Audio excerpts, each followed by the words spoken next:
हिंददेश आदर्श श्री गुरु तेग बहादूर यांच्या 350व्या शहीदी समागम वर्षानिमित्त राज्य शासन आणि शहीदी समागम राज्यस्तरीय समितीच्या संयुक्त विद्यमाने 7 डिसेंबरला नागपूर येथे मुख्यमंत्री देवेंद्र फडणवीस आणि उत्तर प्रदेशचे मुख्यमंत्री योगी आदित्यनाथ यांच्या उपस्थितीत भव्य कार्यक्रम होणार आहे। जिल्ह्यातील तसेच विदर्भातील अनेक भाविक यावेळी नागपूरला पोहोचणार आहेत।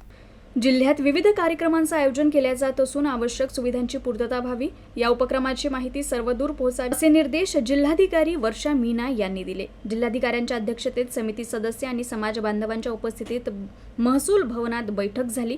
गौरवशाली इतिहासाच्या स्मृती सोहळ्यानिमित्त शीख, सिकलीगर, बंजारा, लबाना, मोहयाल, सिंधी समाजाचे गुरुबंधुत्व नाते अधिक दृढ होणार आहे। समन्वय समितीच्या माध्यमातून प्रचार आणि प्रसाराचे कार्य यशस्वीपणे पार पडणार आहे। श्री गुरु तेग बहादूर यांची शहादत आणि योगदान हे धर्म आणि मानवतेच्या रक्षणाचे तेजस्वी प्रतीक आहे।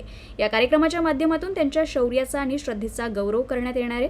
या कार्यक्रमामुळे या 6 समाजाच्या गौरवशाली, पराक्रमी आणि धर्मनिष्ठ इतिहासाला नवं बळ मिळणार असून गुरुबंधुत्वाचा पवित्र वारसा पुढील पिढ्यांसाठी प्रेरणादायी ठरणार आहे। यावेळी गुरमीत सिंग गोसल, इंद्रजीत सिंग गुजराल, सुरजीत सिंग अकाली, रमेश पवार, विजय चव्हाण, महापालिका आयुक्त सुनील लहाने, निवासी उपजिल्हाधिकारी विजय पाटील, जिल्हा नियोजन अधिकारी राजेश सोनखासकर आदी उपस्थित होते।